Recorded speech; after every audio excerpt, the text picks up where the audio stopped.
Welcome to the Audit Statement by RSM. I'm your host, Kendra Blacksher, Industrial Senior Analyst and Audit Partner for RSM. On today's episode, we will discuss the interest rate environment and considerations for our middle market companies. Today, I'm joined by Kelly Cleary, Industrial's Audit Policy Leader. Thank you for joining us, Kelly. Hi, Kendra. Great to be here. I'm looking forward to talking with you today about the interest rate environment and the impacts on our industrials companies. Let's get right to it. Considering the recent 50 basis point reduction in interest rates by the Fed and the anticipation of further cuts, how might this affect our clients' ability to access and utilize capital? So this increased access to capital is probably going to come in a few different ways. That's either going to be refinancing or amending their existing credit facilities at better rates, or potentially entering into entirely new credit facilities. Some industrial companies have been in a holding pattern, as we've seen, on spending and investing in certain things, or expecting that to start to turn around. And some of the planned areas that we think that might impact could be investments in new technology, such as artificial intelligence, maybe some added activity in mergers and acquisitions, potentially some investment in their existing talent or bringing on new talent, and also product portfolio expansions and plant expansions as well. Well, let's break this down a little bit. If we take a step back with that first step of debt restructure into new debt arrangements, what are some of the accounting implications that leadership in middle market companies should be thinking through as they're deciding how to move forward? So for those companies that are restructuring existing debt or maybe amending their existing debt, understanding the impacts that those changes have, and recognizing that there's different treatments for some of their expenses, whether they're capitalized or expensed based on the conclusions that are reached. And then in turn, the audit implications there are basically the same, that for audit purposes, we'll be reviewing those, ensuring that everything's been done properly.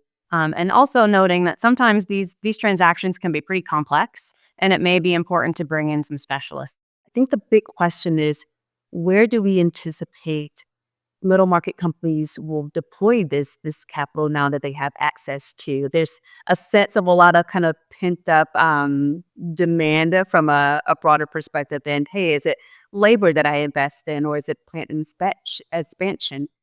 So as we know, artificial intelligence is huge. There's just vast opportunities there.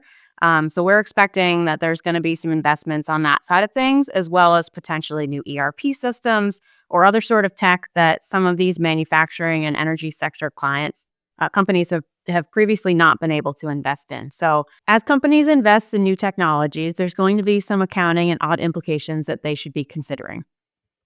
Some of these are primarily focused around the expenses that they're incurring and whether those costs can be capitalized or if they should be expensed in their balance sheet.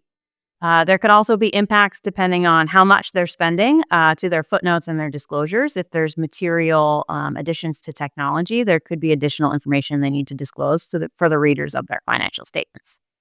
Could you speak to the accounting implications of plant expansion? Of course. Yeah, plant expansion as well as product portfolio expansion are two other areas that we expect our industrials companies are going to invest significantly in. So many of our industrial companies have been sort of waiting to get more warehouse space or maybe to add some products to their portfolios that they know there's a demand for, but they just haven't had the capital to invest in. So we're expecting that to also be another area of investment, as you've noted. And again, some of the accounting implications and the audit implications here are similar to technology.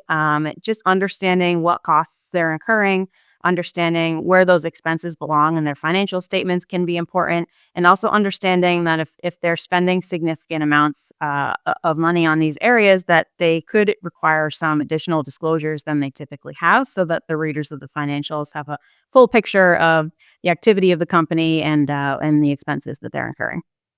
I think the last thing you noticed in your initial response to where do we expect deployment of capital to go was mergers and acquisitions.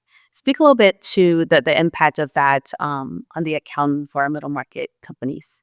Mainly, it's important that as companies start to look into M&A, that they know they have a reputable third-party valuation provider that can help them to get a good valuation of the target that they're hoping to acquire. These valuations can be pretty complex depending on the nature of the actual purchase agreement and all the details. So understanding sort of the implications that the valuation can have and making sure that they have a good firm to help them with that is important. And then the second piece, which is just as important, is understanding the actual details of purchase accounting. Awesome. Well, thank you so much, Kelly. I think you did an incredible job of just kind of stepping through the opportunities that are ahead for our middle market companies and some considerations that they'll need to really examine so they're making sure that they're making the best choice for their company, for their specific strategies. Thank you so much for your time today, Kelly. Awesome, Kendra. Thank you so much for having me.